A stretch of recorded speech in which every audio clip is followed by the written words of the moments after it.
Muy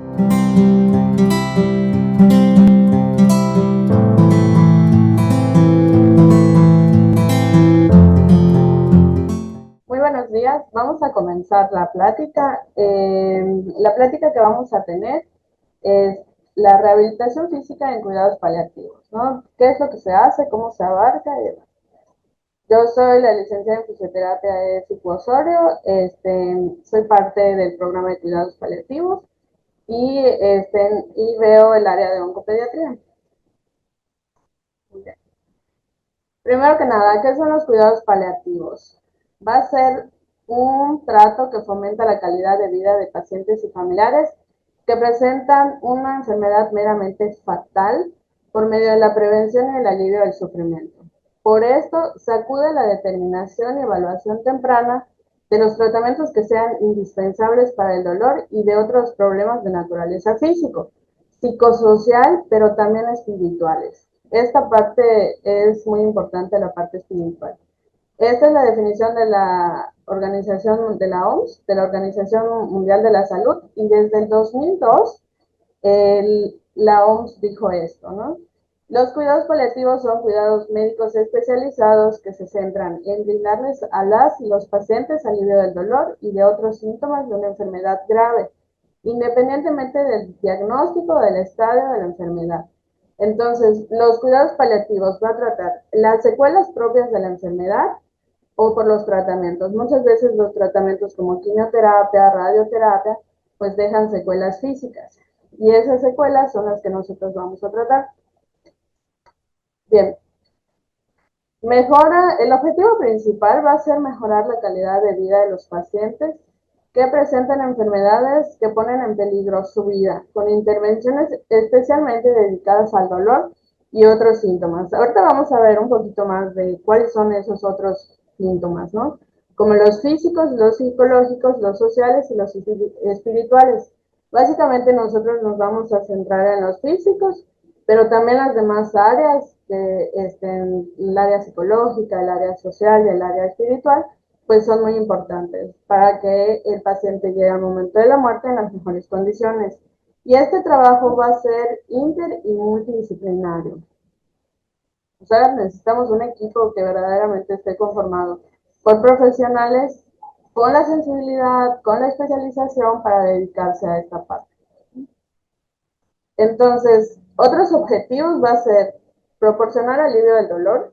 Muchos de nuestros pacientes tienen dolor intenso y otros síntomas que generan angustia.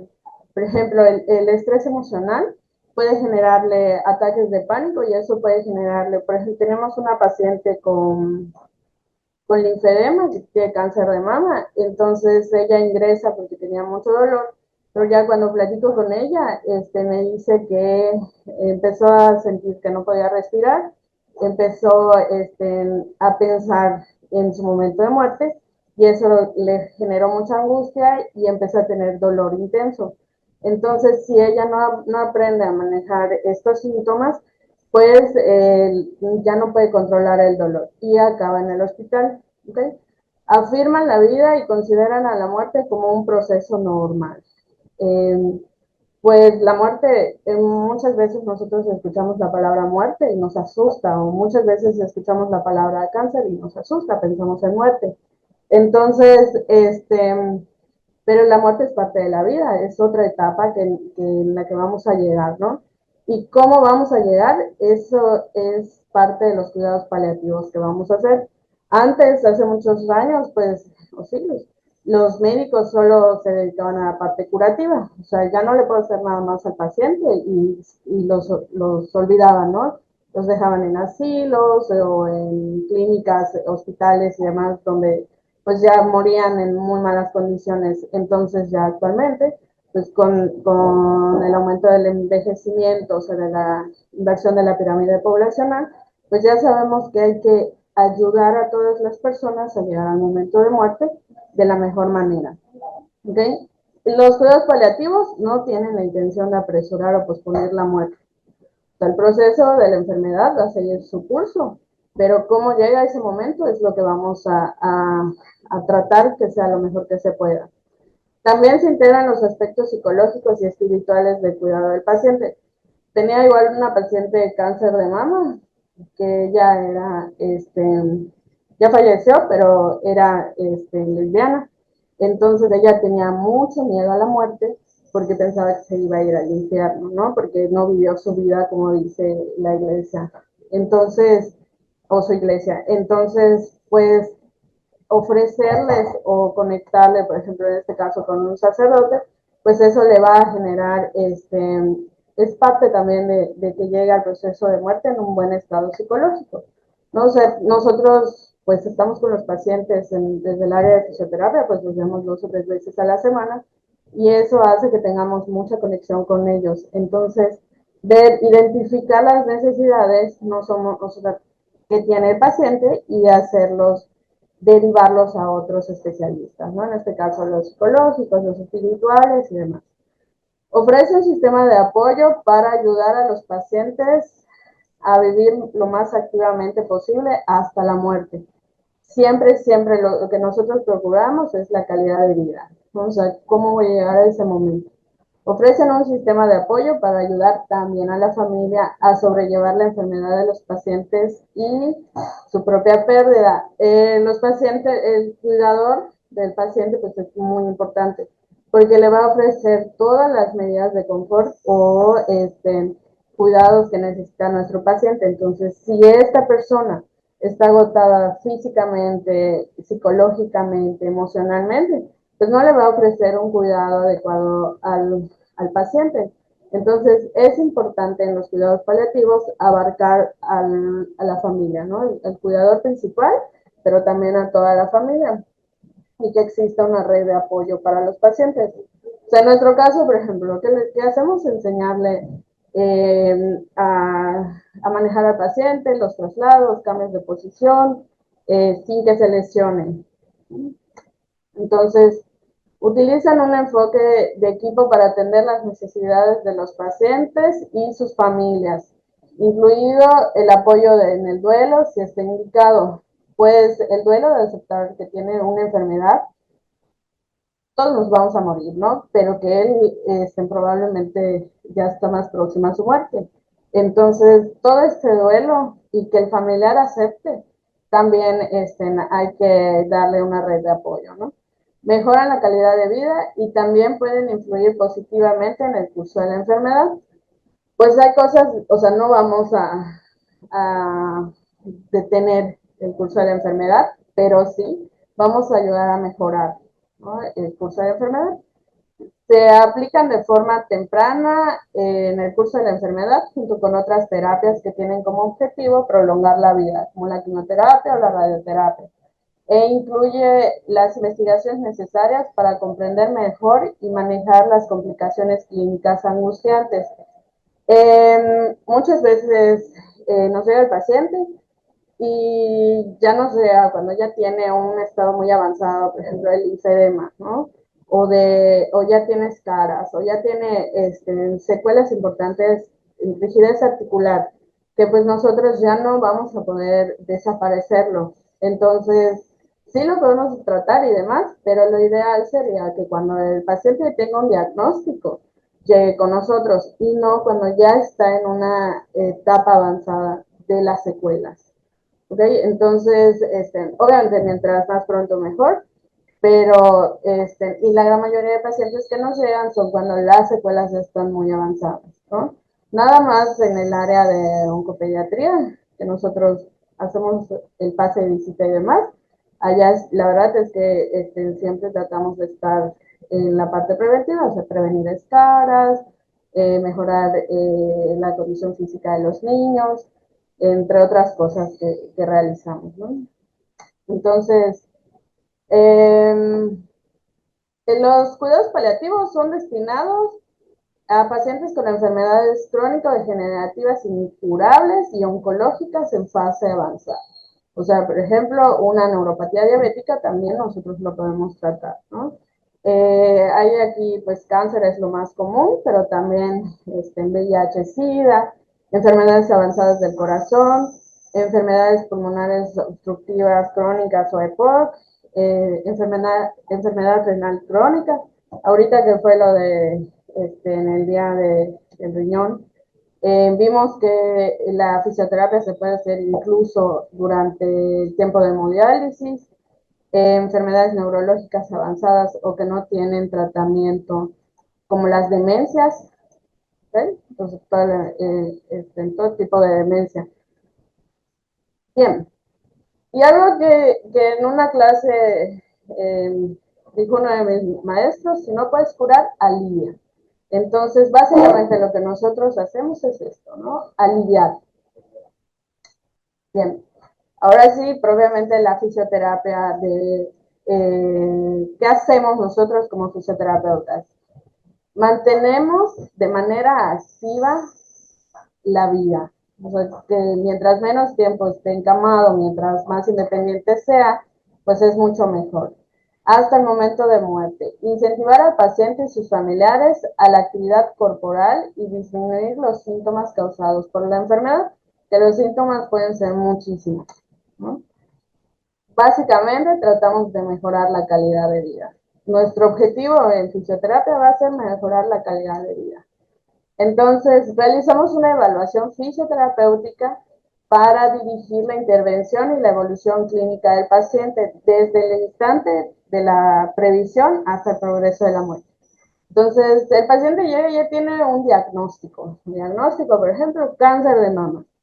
Pero nosotros le hacemos una evaluación fisioterapéutica para hacer un diagnóstico funcional, ¿no? ¿Qué es lo que el paciente presenta o qué ese cáncer le ha generado, ¿no? Y de esta manera vamos a tener objetivos y metas definidos. Para las unidades de cuidados paliativos, así como el equipo multidisciplinario, buscando mejorar la calidad de vida, otra vez, porque eso es lo más importante, y proporcionando promoción, prevención, intervención y habilitación. Entonces, básicamente, desde la prevención, o sea, debemos lo que les decía, el ejemplo más común, prevenir escaras, que el paciente no tenga, porque aparte del cáncer propiamente, tener lesiones de escaras ¿cómo se llama? En Oncopedia nos pasó que había un niño que entró al covitario y está en el área de COVID y salió con escaras. Entonces ya no se le podía aplicar la quimio porque tenía una lesión, ¿no? Porque ya, bueno, ya saben que los procesos celulares se vuelven más lentos o no eficientes y entonces retrasa su tratamiento de quimioterapia porque tiene una lesión. Entonces, pues mejor prevenir, ¿no? Ya cuando pues ya tenía la lesión, pues intervenimos. Bien, entonces, ¿evitamos el dolor o lo disminuimos? Muchas veces pues ya es dolor importante y no podemos desaparecerlo, pero sí disminuimos. Estos son algunos objetivos. Prevenir y tratar lesiones dérmicas como las úlceras por presión, promover la autonomía del paciente el mayor tiempo posible, manteniendo la movilidad y sus capacidades físicas. Evitar la aparición de complicaciones vasculares y respiratorias y proporcionar también a la familia o a los cuidadores las pautas adecuadas para el manejo del paciente. Y todo esto nos va a llevar a mantener la calidad de vida el mayor tiempo posible o hasta la muerte, ¿no? Teníamos una paciente con un tumor, no recuerdo el tipo, pero era creo que era retroperitoneal. Entonces tenía edema en las piernas, mucho dolor, mucho cansancio. Con nosotros fue creo que 2 semanas y falleció. Entonces, hasta el momento en el que falleció, ella podía caminar. Entonces, ella preparaba sus alimentos, ella podía bañarse, ella podía ir al baño y ella solo tenía un hijo. Entonces, ella decía que era muy importante y que no le gustaba que su hijo le ayudara a bañarse o a limpiarse cuando va al baño y demás. Entonces, mantener la autonomía pues también influye positivamente en su estado de ánimo.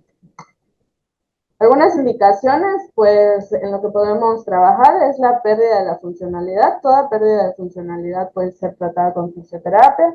Que el paciente empiece a presentar fatiga por la enfermedad o por el tratamiento, procesos de disnea, edema y linfedema, déficit de locomoción, Que el paciente empiece a presentar ansiedad. Está demostrado que el ejercicio físico y algunas técnicas de relajación, que ahorita más adelante lo menciono, pueden ayudar en esta parte.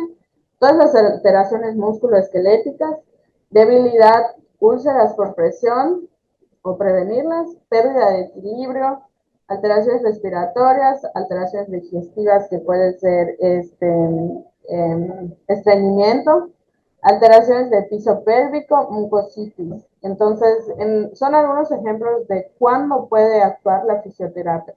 Yo como siempre le digo a algunos estudiantes, la fisioterapia prácticamente en lo que no va a poder actuar es en las infecciones, ¿no? Pero el resto, no se me ocurre nada que no pueda actuar la fisioterapia. Entonces, y el personal de salud que se encuentre en el área de cuidados paliativos va, tiene que tener una amplia gama de técnicas para poder atender todas las secuelas que el paciente puede llegar a presentar. Porque como bien vimos, puede ser técnicas respiratorias, puede ser alteraciones de suelo pélvico, entonces tenemos que tener herramientas. Alteraciones musculoesqueléticas, pues todo esto, el manejo de agentes físicos terapéuticos, todo esto lo tiene que hacer el profesional de fisioterapia y tiene que tener pues una amplia gama de conocimientos. ¿Qué sería lo ideal?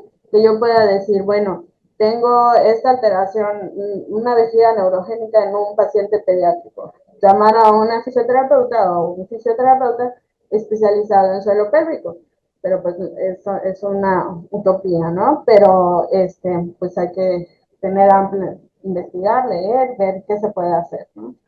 Como algunos objetivos, la fisioterapia cuenta con diferentes técnicas, por ejemplo, fisioterapia respiratoria, va a mejorar el drenaje de las secreciones y una mayor ventilación. Puedes usar masaje contracturantes musculares. A mí la verdad me gusta mucho todas estas técnicas de masaje, liberación miofascial, que van a generar analgesia y van a recuperar movilidad. Y lo mejor es que no necesitamos pues más que las manos, ¿no? Porque muchas veces no tenemos el material. Entonces, la cinesiterapia pasiva para tratar la rigidez articular y mantener los rangos de movimiento. Agentes físicos como electroterapia, láser, TENS, son los que más utilizamos, pero no son los únicos. Entonces, también la cinesiterapia para el mantenimiento articular, creo que lo repetí, la movilidad y fuerza muscular, drenaje linfático, drenajes compresivos como complemento del drenaje linfático, el ejercicio terapéutico controlado, bien dosificado y adaptado a las condiciones del paciente. Hay algunas investigaciones que dicen que, que la quimioterapia pues va a influir negativamente en la masa muscular que presenta el paciente. Entonces, ¿por qué no, desde que tenga el diagnóstico de cáncer, pues empezar a trabajar ejercicio terapéutico para que cuando empiece el tratamiento de quimioterapia, pues que sabemos que va a afectar a los músculos, ¿por qué no que ya tenga una masa muscular pues más grande, ¿no? Y pues por lo tanto las secuelas van a ser menores. Sesiones de relajación y concientización corporal, como lo que les decía en este método, el método Feldenkrais, es un método que está basado en la concientización del cuerpo, del movimiento, es muy relajante, se realiza, incluso lo realizan bailarines profesionales antes como técnicas de relajamiento, antes de sus eventos de danza y demás. Y aquí les puse unas tablitas que tiene algunas investigaciones, viene el título, el autor y año, la revista de donde está la base de datos, tipo de estudio, objetivos del estudio, tipo de patología, tipo de tratamiento y qué efectos se consiguieron y qué obstáculos tiene, ¿no? Por ejemplo, este objetivo del artículo es valorar las experiencias de fisioterapeutas que trabajan con pacientes en cuidados paliativos. El tratamiento fueron movilizaciones pasivas para equilibrio, transferencias y reeducación de marcha, y lo que se consiguió es mejorar la independencia y calidad de vida del paciente. ¿Qué en obstáculos se encontró? La falta de formación, la falta de comunicación entre profesionales, ¿no? Pues nosotros tenemos un grupo de cuidados paliativos, el doctor Cancino, que es paliativista en este caso, pues nos manda a los pacientes, ¿cómo se llama? Platicamos con él nos dice, él me manda mensaje, me dice el diagnóstico del paciente y algunas eventualidades, pero yo no conozco a sus médicos tratantes, ¿no? Yo no he conocido a los médicos tratantes por propiamente el diagnóstico de cáncer, ¿no? Yo sí conozco a las doctoras de oncopedia, allá estoy básicamente todo el día, pero no conozco a los demás médicos, ¿no? Entonces, pues no hay comunicación entre nosotros, ¿no? ¿Qué les gustaría igual qué objetivo tiene ese médico, ¿no? En Oncopedia me dicen, con el caso de la escaraosis, es que necesitamos cicatrizar la escara para poder aplicar la quimio, ¿no? Y es lo que hacemos. Oye, si tiene mucositis, les aplicamos láser a los niños y tienen buenos efectos. Entonces, es una comunicación que fluye en ambos sentidos. Pero con los demás, con los pacientes adultos, la verdad es que yo no conozco a los médicos tratantes, ¿no? Aquí la otra revista menciona síndromes dolorosos en adultos, el cáncer es el tratamiento y aquí fue movilizaciones pasivas y el TENS, que es una corriente que no va a involucrar o no va a influir en el metabolismo. Básicamente su única indicación es el dolor. Los efectos, no se describen los efectos de la rehabilitación sobre los pacientes con cáncer, o sea, no se sabe si funcionó. Y pues no era un ensayo de calidad, ¿no? Aquí hay otros, aquí en este caso, ejercicios de resistencia cardiovascular en la movilidad funcional de los individuos con cáncer.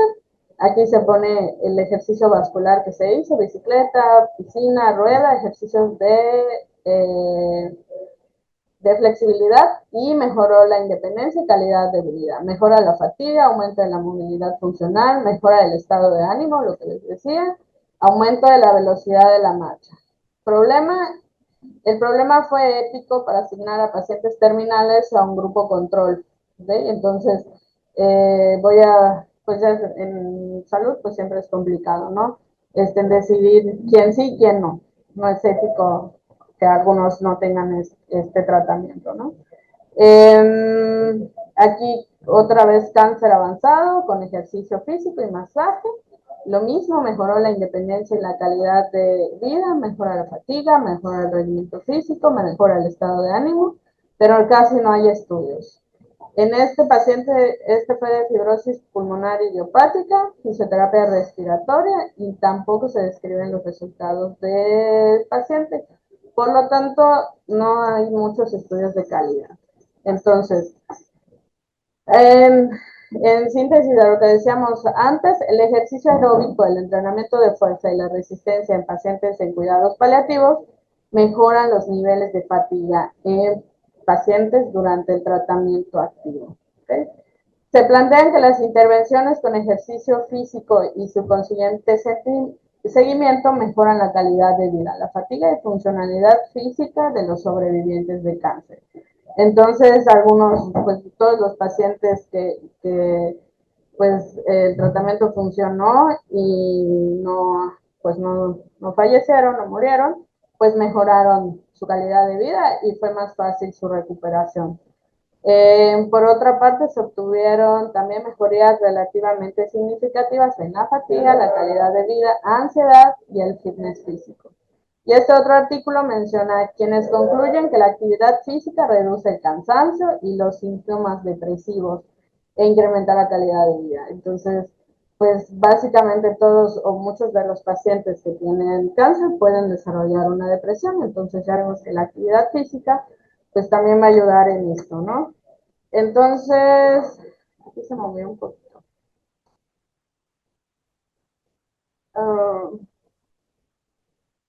La evidencia de la viabilidad, seguridad y la tolerabilidad de electroestimulación en pacientes con cáncer, hay poca.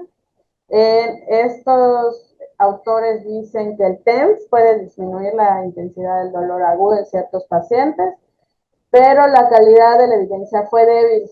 Además de que el TENS es barato, seguro y puede ser autoadministrado. Recomiendan que el TENS se considere como una opción de tratamiento dada sola o en combinación con otros tratamientos.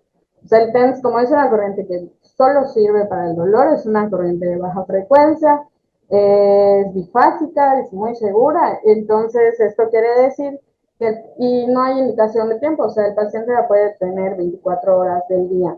Entonces, se le puede enseñar a dosificar su TENS o se le deja guardado el programa y pues lo tiene en casa, ¿no? Cuando tenga episodios de dolor muy intensos, pues lo puede utilizar, ¿no?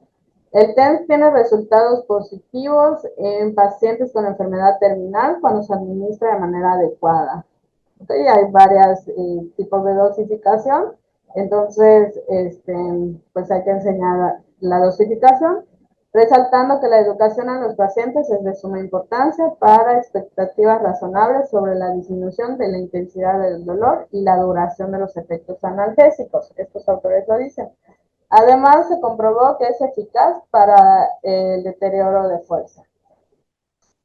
Muy bien, entonces, en conclusión, de lo que acabamos de ver, existe escasez de publicaciones sobre fisioterapia y cuidados paliativos, ¿no?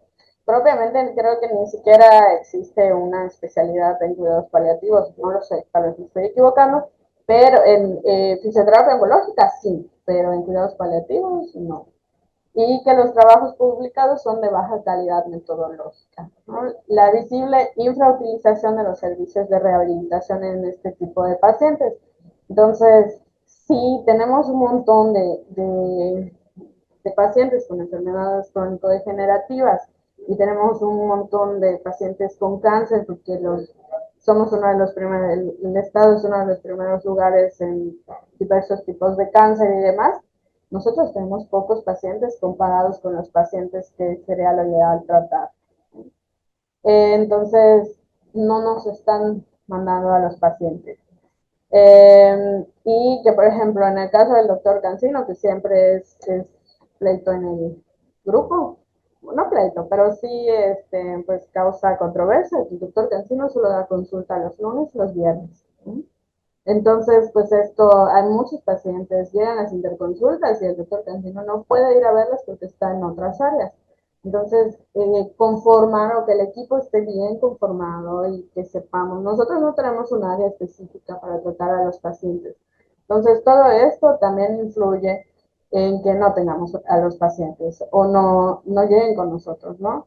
La falta de comunicación entre los propios profesionales sanitarios de distintas especialidades que intervienen en el paciente paliativo. ¿Cuántos de ustedes saben que o me conocían? ¿No? Yo estoy aquí desde hace varios años, en el programa no mucho tiempo, pero en Oncopedia sí, pero ¿cuántos de ustedes me conocían? ¿No? La falta de formación específica en fisioterapia aplicada al paciente paliativo, lo que les decía, ¿no? O sea, no he encontrado, o sea, existe la formación en cuidados paliativos, pero no existe la formación en fisioterapia aplicada a cuidados paliativos. El problema, lo que decíamos anteriormente, que surge en el caso de los ensayos clínicos.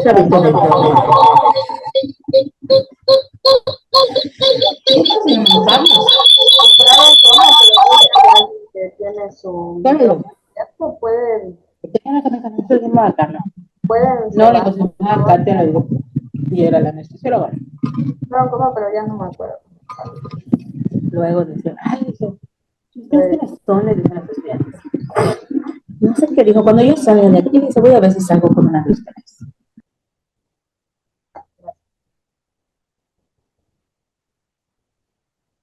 Gracias.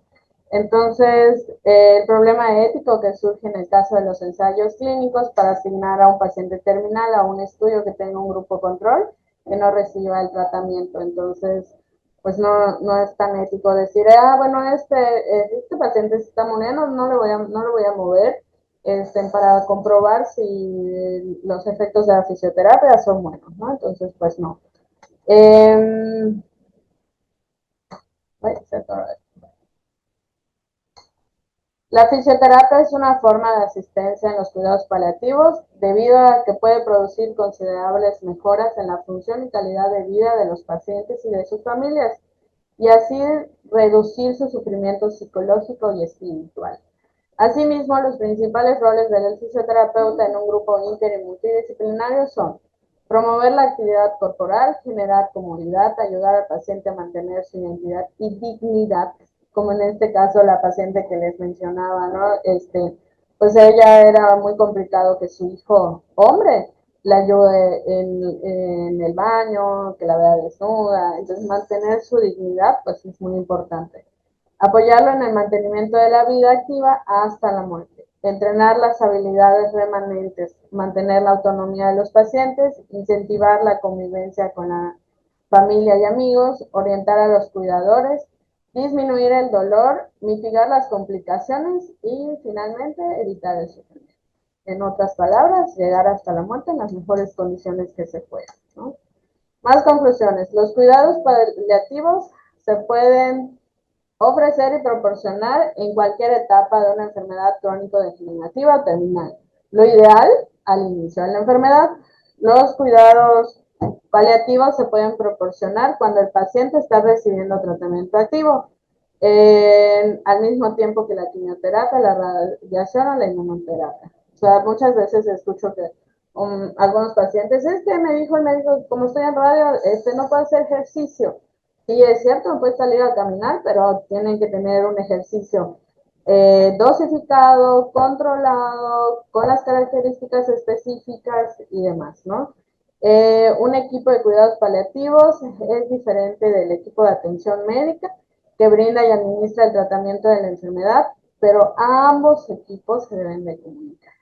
Entonces, el paciente no solo debe de tener su equipo médico que le está ayudando con la enfermedad, sino también un equipo de cuidados paliativos que esté detrás de él, manteniendo o ayudando a que llegue en las mejores condiciones. Muy bien, gracias, ¿no? Entonces, prepárate y prepara a tu paciente para la gran lección de vida, aprender a morir. Entonces, básicamente es lo que hacemos.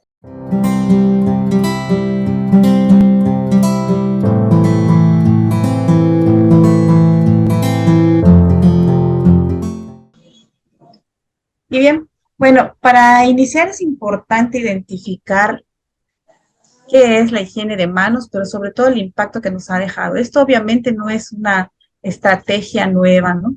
Pero justamente estos últimos años, a raíz de la pandemia, es cuando todos la volteamos a ver nuevamente como una estrategia de prevención y nos acordamos que la higiene de manos es indispensable en todas las áreas y los sectores, tanto en el sector comunitario, en el sector empresarial, en el sector también de alimentos y desde luego en el sector salud. Y es cuando todos aprendimos la técnica o reaprendimos la técnica, porque entonces nos dijeron que esa era la mejor forma de evitar la transmisión de enfermedades como el COVID. Y todos las hacíamos, incluso las hacíamos en el ámbito sanitario, en los guantes o en otros momentos, ¿no? Pero realmente esta ha sido una estrategia que se ha utilizado desde hace muchísimos años, pero que en este momento, pues bueno, se retoma y sobre todo con el enfoque de prevenir enfermedades en el ámbito hospitalario.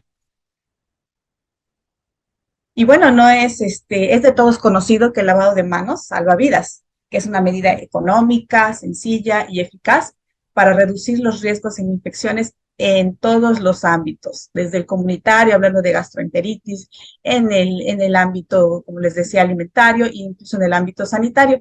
Todo este tipo de infecciones en el ámbito sanitario son conocidas como infecciones asociadas a la atención en salud, que las podemos prevenir con base en que nosotros, personal de salud, tengamos esta práctica de manera continua. Hace parte además de las recomendaciones en la lucha contra la resistencia antimicrobiana, la RAM, que es por el uso indiscriminado de antibióticos en diferentes sectores también, y es una de las principales amenazas para la salud pública a las que se enfrenta actualmente la humanidad. Esta medida higiénica es elemental. Son las medidas básicas de prevención para todos los individuos en una comunidad. Es ineludible, indispensable, sobre todo en los ámbitos sanitarios. Durante la atención hospitalaria, las manos pueden transportar microorganismos de un paciente a otro y esto producir, lo que les comentaba, infecciones asociadas a la atención en salud. Pero como les decía, esto no es algo nuevo, no es algo que en este momento se haya innovado, ¿no? Realmente la técnica de higiene de manos existe desde hace mucho tiempo, pero sí es cierto que en las últimas décadas la OMS ha pugnado por fortalecer, sensibilizar y aplicar esta estrategia para disminuir las infecciones. Y bueno, se remonta por allá a los inicios del enfoque preventivo de la higiene de manos a Viena, en donde el doctor Ignaz Semmelweis, en 1847, él pues estaba en un hospital materno en donde se identificaron unas tasas altas de mortalidad por fiebre puerperal. Y ahí había pues dos salas, una que manejaba las parteras y otra que manejaban los médicos. Y resulta que, bueno, pues en la sala donde manejaban las parteras había menos tasa de mortalidad. Y entonces él se puso a pensar qué es lo que estaba sucediendo, qué hacían diferente en una y qué hacían diferente en otra que podía condicionar esto.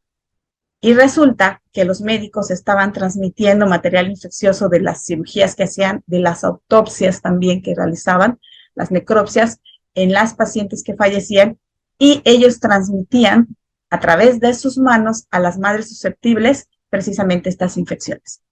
Entonces, él identificó que lo que hacían diferente, pues era que en la sala que era atendida por las parteras se lavaban las manos. En ese momento, entonces, identificó ese gran riesgo y estableció el requisito en todo el personal médico que atendía la otra sala, que se lavara las manos con cloruro cálcico entre todos los exámenes entre cada paciente. Y como resultado, las tasas de infección en su división comenzaron a disminuir. Es por esto que se le considera el padre del control de las infecciones, porque logró identificar que lavarse las manos es una de las formas más efectivas de prevenir la propagación de enfermedades, en este caso, en el ámbito sanitario.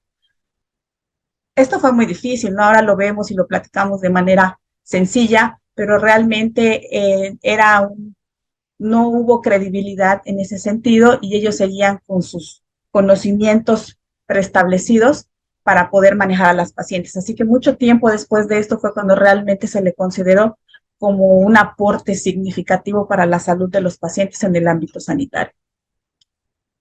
Y bueno, esta foto la pongo casi en todas las presentaciones porque así es un hospital, lleno de gérmenes, bacterias, virus, inherentes al ámbito hospitalario, inherentes a que acuden pacientes en situación vulnerable que traen gérmenes y que aquí están en todos lados. Entonces, desde la entrada del hospital, en las partes administrativas, en las partes de servicios generales, en la atención médica de consulta, en el área de urgencias, en el área hospitalaria, en todo el hospital y todos los pisos, tenemos ya una serie de gérmenes que son parte de nuestra flora normal en el hospital, nuestros gérmenes del hospital, y tenemos que aprender a convivir y vivir con ellos. Sin embargo, eso no significa que no hagamos nada en consecuencia. En todos lados nosotros podemos observar que hay áreas que son potencialmente susceptibles de transmitir enfermedades, o sea, estar contaminadas y que pudieran generar una transmisión para con los pacientes y para con nosotros. Es por eso que las medidas de prevención en hospitales y unidades sanitarias es de mucha importancia. El personal de salud, todos, desde el administrativo, desde la intendencia, el médico, la enfermera, la trabajadora social, todos debemos de realizar estas medidas de prevención básicas como es la higiene de manos.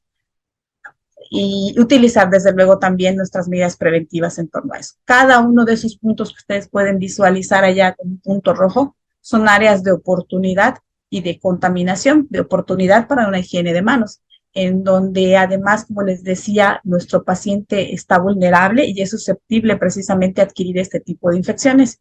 Entre las bacterias más comunes, pues aquí lo podemos ver, ¿no? Estafilococos, Klebsiella, Pseudomonas, Enterococcus, Cándida y Clostridium. Me imagino que en el transcurso de todos estos últimos años, así como hemos oído hablar del COVID, también hemos oído hablar de Clostridioides, ¿no? Que tenemos precisamente un brote y eso tiene mucho que ver también con la higiene de manos de cada uno de los que prestamos los servicios, pero también de cada uno del que lo recibe. Y bueno, hay otro componente también muy importante, ¿no? ¿Qué tanto afectan estas infecciones y qué tanto se pueden prevenir a través de la higiene de manos? Uy, información hay mucha. Y esta información nos lleva a creer que es la medida más eficaz, menos costosa que podemos hacer para prevenir estas infecciones. Estas infecciones precisamente podemos definirlas como las condiciones localizadas o generalizadas resultantes de la reacción adversa a la presencia de un agente infeccioso o su toxina que no estaba presente en un periodo de incubación al momento del ingreso del paciente a esta unidad de salud, o bien antes de recibir la atención sanitaria y que se puede manifestar incluso después de su egreso. ¿Qué significa? Que en el hospital adquieren estas enfermedades y qué significa también que nosotros muy seguramente en el manejo de este ámbito hospitalario podemos ser esos transmisores para estas infecciones. Esto está desde luego normado, no es una cuestión de una estrategia que de repente se ocurrió o hay evidencia que fue resultando. Está normado precisamente en la norma 045 para la vigilancia epidemiológica y prevención y control de las infecciones nosocomiales y en manuales ya establecidos también para la vigilancia epidemiológica hospitalaria.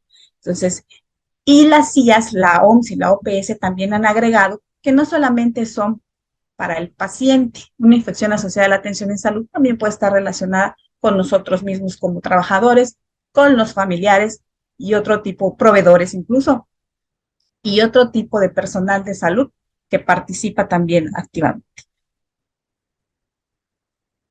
Como les decía, la norma 045 establece en su apartado 10.6.1.1 que todo el personal de salud, al entrar en contacto con el ambiente hospitalario, debe de lavarse las manos con agua corriente y jabón y secarse con toallas desechables. Realizar la higiene de manos antes de revisar a cada paciente y o realizar algún procedimiento.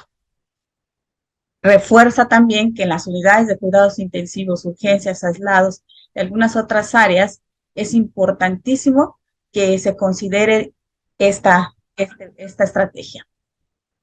Y aquí viene otro dato importante, ¿no? Que más del 61% de los trabajadores de la salud, de acuerdo a la OMS, no higienizan sus manos cuando es necesario. La OPS, además, llama a mejorar la higiene de manos para prevenir la propagación de bacterias residentes que ponen en riesgo la vida de las personas en los servicios de salud. Y está también ligada, desde luego, a la acción esencial para la seguridad del paciente, la número 5, que está enfocada a la reducción de riesgos de la transmisión de infecciones asociadas a la atención en salud.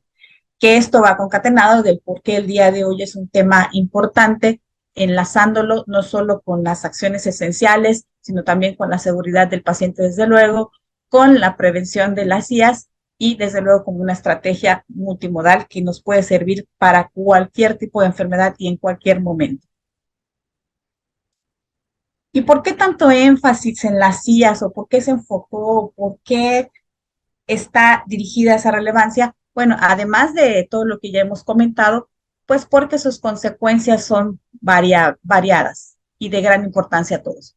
Como les había comentado, la resistencia antimicrobiana que nos genera mayores costos y además la posibilidad de que en un futuro los antibióticos que ahora conocemos y que usamos ya no puedan ser utilizados de manera eficaz contra muchas infecciones, no solo asociadas a la atención en salud, sino también de tipo comunitario. La resistencia es general y esto es un gran reto, como lo mencionábamos, en todo el mundo.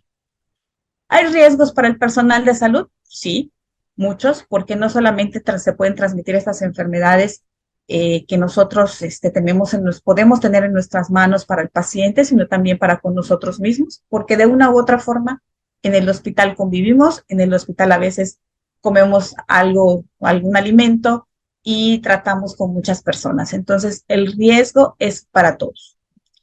Las complicaciones, el hecho de que un paciente se infecte en el hospital, pues genera más complicaciones, genera más tratamientos, más consumo de insumos y medicamentos, un alargamiento o un incremento en la estancia intrahospitalaria, genera incluso reingresos por estas causas, costos a raíz de todo esto, considerando inclusive al recurso al personal de salud que se requiere para atenderlos por esas estancias intrahospitalarias más largas, nos genera mortalidad y nos genera una morbilidad o como comorbilidad.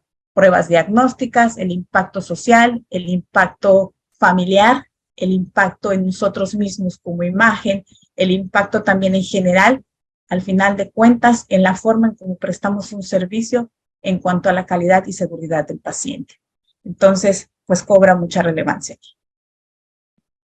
Pero bueno, siempre pensamos, bueno, ¿y qué? ¿Lavarse las manos de qué depende? ¿Solamente de que yo quiera? No, son muchos los componentes que interfieren en un programa de control de higiene de manos y desde luego que participe, contribuya al control de infecciones hospitalarias, intrahospitalarias. Bueno, el personal profesional de salud siempre debe estar sensibilizado y capacitado en la identificación de, en este caso de ellas, pero igualmente de higiene de manos, tener directrices en mejores prácticas y procedimientos. Una vez que nosotros establecemos esas directrices en cuanto a los procedimientos que realizamos y en ellos incluir siempre la higiene de manos, siempre vamos a ir mejorando en todos los sentidos. Pero tienen que estar escritos, tiene que haber un lineamiento que lo diga, porque desafortunadamente muchas veces una indicación generalizada no es aterrizada.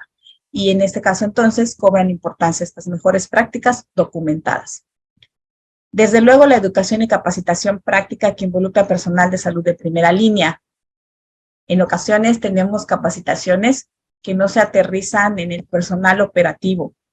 Nos quedamos con temas, incluso estos tan importantes en otros niveles, que no permean a la operatividad y que involucra también experiencias individuales asociadas a disminuir las ideas y el aumento de cumplimiento de higiene de manos. La capacitación debe ser continua, debe ser por parte de todos, entre nosotros, con nuestros superiores y en áreas específicas o personal específico también, que se aterrice como responsable o como promotor de la higiene de manos. Por eso es un tema muy importante en calidad. Obviamente también tenemos que hacer acciones efectivas para la prevención y control de infecciones intrahospitalarias y en ellas está la más importante siempre, higiene de manos. La implementación de estrategias multimodales siempre coadyuvan a tener un mejor apego, ¿no? Particularmente en higiene de manos. Se debe de hacer un monitoreo, una auditoría regular de prácticas de prevención, retroalimentación rutinaria, tanto individual, en el equipo, en la unidad, para aumentar la adherencia a estas prácticas de cuidado. Es por eso que también es importante medir, porque lo que no se mide, pues no se conoce y no podemos saber cómo mejorarlo, ¿no? En qué estatus estamos para mejorarlo. Entonces, es por eso que es importante realizar este monitoreo. No se espanten si de repente ven que están haciendo una verificación de higiene de manos, si les preguntan la técnica de la higiene de manos, si se supervisa la técnica en aplicación de esto, y si tienen dudas, pues que pregunten. O sea, la prevención es para todos y también es importante reforzarla de manera continua, ¿no? Este tipo de estrategias de ninguna manera son punitivas, es decir, no se trata de decir estás mal y evidenciarlo. Por el contrario, de lo que se trata es de reforzar de manera positiva estas prácticas. Desde luego también es importante vigilar la ocupación de camas hospitalarias. A veces dices, bueno, sí, yo voy a lavar las manos, pero pues si debemos de tener 3, por ejemplo, hablando del personal de enfermería, 3 personal de enfermería asignada a esta área y solo hay 1, pues eso complica las cosas, ¿no? Entonces también tiene que ver que tengamos el personal suficiente para poder realizar estos procesos de manera continua y ordenada y estandarizada y de acuerdo a los parámetros establecidos. Y esto tendrá que ver también con la adherencia. Se debe de tener disponibilidad de equipos y productos en el punto de cuidado de pacientes para tener unas buenas prácticas. Disponibilidad y ubicación de materiales para higiene de manos y equipos en áreas designadas. Es decir, tiene que ver para que un programa de higiene de manos se cumpla, que nosotros tengamos certeza en que lo que estamos realizando es correcto, pues tener también la disponibilidad en cuanto a lavabos, en cuanto a jabón, en cuanto a toallitas. Todo esto tiene que estar disponible para poder realizar la higiene de manos, en este caso con agua y jabón, y el alcohol gel. Entonces, esto es importante también que esté disponible porque si no, pues bueno, en ese momento estamos teniendo una falla en el procedimiento y en el programa. Por otro lado, también esto no nos exime de que nosotros siempre busquemos la posibilidad. A lo mejor no tengo al lado un lavabo, pero sí lo tengo en otro lugar cercano, en otro punto cercano. También es importante considerar la calidad del agua, por ejemplo, en donde en el hospital, de hecho, tenemos nosotros una medición permanente de cloro residual, lo que nos permite identificar cuando un servicio tiene área de oportunidad en cuanto a los indicadores de cloración. Entonces, de manera permanente, todos los días, 2 veces a la semana, 2 veces a la semana, cada servicio es monitoreado en relación al cloro residual y esto nos da un indicador de que esa agua es segura, que es otro punto. Si nosotros no tuviéramos esa certeza de que el agua es segura, pues entonces nuestra higiene de mano tampoco. Entonces, es, por ejemplo, alguna de las cosas que también tenemos que considerar. Para todo esto existen lineamientos de higiene de manos, en donde hay muchos que van saliendo en el transcurso del tiempo. La OMS se ha encargado de difundir y de cada año festejar el 5 de mayo, el Día de la Higiene de Manos. Existe un manual en el hospital también. Tenemos también que preguntar y acercarnos. Las jefas, sobre todo de enfermería, son expertas en todo esto de higiene de manos, pero también en ser organizadas. Pero no solo ellas lo deben de ser, todos los médicos, como les digo, todo el personal de salud, debemos de conocer esta estrategia, de leer los lineamientos y sobre todo de aplicarlos. Les decía que se hacía un monitoreo y en ese monitoreo se ha identificado que la verdad es que prácticamente el 100% conoce la técnica de higiene de manos y a lo mejor los 5 momentos, pero muy pocos realizan realmente en la práctica los 5 momentos de la higiene de manos. Entonces, pues esto limita nuestro apego y limita también la posibilidad de prevenir. Es importante entonces, después de esto, reconocer que tenemos una baja frecuencia de cumplimiento en cuanto al apego de higiene de manos. ¿Y de quién depende reforzarlo? De nosotros. Si nosotros tenemos un mando medio, también de reforzarlo con la gente que esté bajo nuestra responsabilidad y asimismo dar los espacios y procurar que también estas áreas cuenten con los insumos en los puntos más cercanos. Prevenir las infecciones cruzadas y la autoprotección como las principales ventajas. Fíjense que nos lavamos las manos en ocasiones, más bien pensando en nuestra seguridad. Decimos, ya me lavo las manos. Ya hice una curación o X, moví alguna bolsa de orina, me voy a lavar las manos. Entonces pensamos más en nuestra seguridad y yo creo que es momento de pensar precisamente también en el paciente. Ustedes piensen y hagan esta reflexión. ¿Quién al llegar al hospital realiza primero que otra cosa higiene de manos? ¿Y quién al salir del hospital realiza antes de irse higiene de manos? Eso es lo que traemos de nuestra casa y lo que nos llevamos a nuestra casa. Entonces decían que siempre la percepción de la autoprotección es más fuerte. Si eso les va a hacer que fortalezcan las veces y los momentos en que realizan higiene de manos, pues háganlo. Pero piensen también siempre en su paciente. La higiene de manos se realiza, como les decía, con mayor frecuencia después de que las percibimos como sucias, si no, no nos las lavamos. Nos enseñaban en casa que había que lavarse las manos antes de comer y después de ir al baño, ¿no? A raíz de la pandemia, pues nos lavábamos las manos a cada rato. Entonces, sí se puede, cuando estamos bien sensibilizados, mejorar estas prácticas. Todo también por la seguridad del paciente.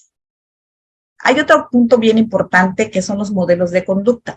Es decir, cuando decimos, bueno, ¿y yo para qué me voy a lavar las manos si nadie se las lava? Yo veo que mi médico de base o mi enfermera de base o cualquier otro personal no lo hace, porque yo sí lo voy a hacer. Y eso es una actitud individual en donde tenemos que reforzar los modelos positivos en cuanto en la cultura en el hospital, para que todos, desde los jefes de los servicios, el personal operativo y todos tengamos la sensibilización correcta para realizar la higiene de manos. Y bueno, ¿qué es, entrando así ya en materia directa? Bueno, existe el lavado de manos con agua y jabón, que es la fricción mecánica breve y energética de las manos, que va de 40 a 60 segundos, mediante el cual se remueve la suciedad visible, flora transitoria y residente de la piel. Y como les decía, es de las más antiguas, la más sencilla, importantísima y que debe de realizarse para disminuir la transmisión de enfermedades en el ámbito sanitario. Es importante que cuando nosotros vayamos a hacer cualquiera de las dos técnicas, me refiero a con agua y jabón o con soluciones antisépticas, pues no portar anillos, pulseras, relojes, siempre tener nuestras manos libres y recoger nuestra bata, si es que tenemos algo en las manos, para poder asegurar que esto va a ser eficaz. No usar uñas artificiales, eso no debe de ser, en ningún personal de salud se deben de tener uñas artificiales, ni pintadas, ni extensiones, porque, y sobre todo si tenemos contacto directo con el paciente. Las uñas deben de estar cortas, de menos de 0.5 centímetros de largo. Tenemos que también tener cuidado de la piel con las manos.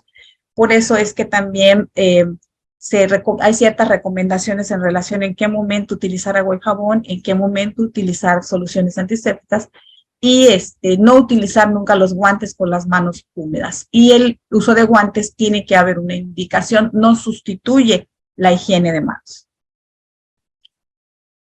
En cuanto a la práctica de la higiene de manos, pues hay indicaciones generales para el lavado y la antisepsia de las manos, de manera general. Ese es el primer punto. El segundo punto importante es que siempre aprovechemos la oportunidad de la higiene de manos. Y el 3, que respetemos los momentos que están indicados para la higiene de manos. Esos 5 momentos, que no se les olvide, son 5 momentos, 2 antes y 3 después. Ahorita vamos a hablar un poquito de ellos. A ver, vamos a ver. Y bueno, antes de tocar al paciente, ¿por qué? Para proteger al paciente de la colonización y en algunos casos de infección exógena de gérmenes nocivos presentes en nuestras manos. Cuando limpiar sus manos antes de tocar a un paciente, cuando nos acerquemos a él, por ejemplo, antes de ayudar a un paciente con sus cuidados personales, ya sea cambiarse de lugar, bañar, ayudarle con comida, vestirse, etcétera, o antes de realizar un examen físico no invasivo. Son algunos ejemplos. 2, antes de realizar una tarea limpia o aséptica. ¿Por qué? Para evitar que gérmenes perjudiciales, incluidos los del mismo paciente, infecten el organismo de este mismo. Cuando lave sus manos inmediatamente antes de tocar algo que pueda generar un riesgo grave de infección del paciente, por ejemplo, piel dañada o un dispositivo médico invasivo. Y como ejemplo, pues por ejemplo, puede ser antes de insertar un dispositivo médico invasivo, una cánula, un tubo nasogástrico, un tubo endotraqueal, o antes de activar o desactivar un circuito para un dispositivo. Son ejemplos. El tercero es el de después del riesgo de exposición a líquidos corporales, para proteger de la colonización o infección de gérmenes nocivos del paciente, protegerse, y para evitar la propagación de gérmenes en las instalaciones de atención sanitaria. Estuvimos en contacto con líquidos corporales, no transmitirlos a otro paciente o al entorno mismo, ¿no? Entonces, hay que lavarse las manos después de estar expuesto. ¿Como cuáles? Pues pudiera ser tras retirar cualquier clase de material protector, pañales, vendas, curación o toallas sanitarias, por mencionar algunos. Después de tocar al paciente para protegerse de la colonización de gérmenes del paciente y para evitar la propagación del germen en las instituciones de atención sanitaria. Entonces, ¿cuándo? Lave sus manos cuando termine la visita al paciente, si lo ha tocado. Es decir, terminamos de atender al paciente, nos lavamos las manos después de tocar. Por ejemplo, después de dar la mano, como pudiera ser incluso en una consulta, o cuando aliviamos, acariciamos la frente de un pequeño, de un niño, o cuando ayudamos también al paciente, o también en un examen físico no invasivo. Y el quinto es después del contacto con el entorno del paciente, para protegerse de la colonización de gérmenes del mismo paciente que pudieran estar presentes en superficies, objetos, en todas las superficies inertes que están alrededor de él, y para evitar la propagación de estos gérmenes en las instalaciones del entorno. Pues una vez concluido el contacto con el paciente, debemos de realizar. Y de repente pensamos, bueno, es que esos 5 momentos están enfocados a la atención de un paciente hospitalizado. Y no es así. Cada uno en nuestros diferentes ámbitos, tanto si somos, por ejemplo, en la higiene de manos con el personal de odontología, o alguien que hace una campaña de vacunación, o quien maneja inclusive un paciente con una sonda urinaria o una atención en consulta externa. Todos estos tenemos nuestros momentos. Es importante lograr identificarlos para no concentrarnos en que, bueno, yo me lavo las manos en hospitalización, pero no en el área de consulta o incluso externa al hospital.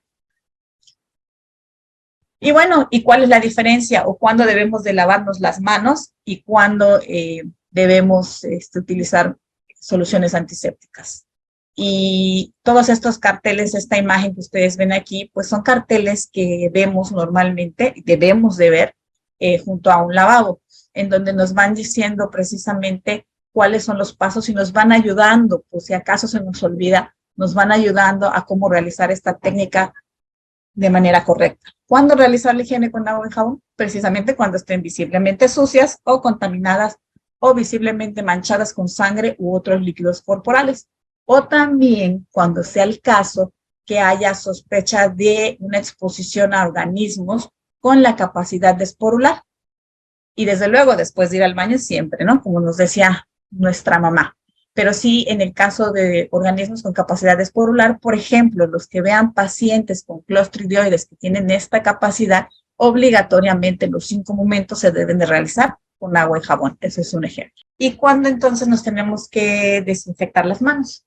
¿O cuándo se recomienda desinfectarse las manos con soluciones antisépticas? Bueno, esta debe de durar entre 20 y 30 segundos y es cuando las manos, aunque no estén visiblemente sucias, nosotros hayamos antes y después del contacto directo con pacientes, después de quitarnos los guantes, antes de manipular un dispositivo invasivo, después de entrar en contacto con líquidos y secreciones corporales, al atender a un paciente cuando se pasa de un área del cuerpo contaminada a otra, etcétera. Incluso al estar en contacto con objetos inanimados.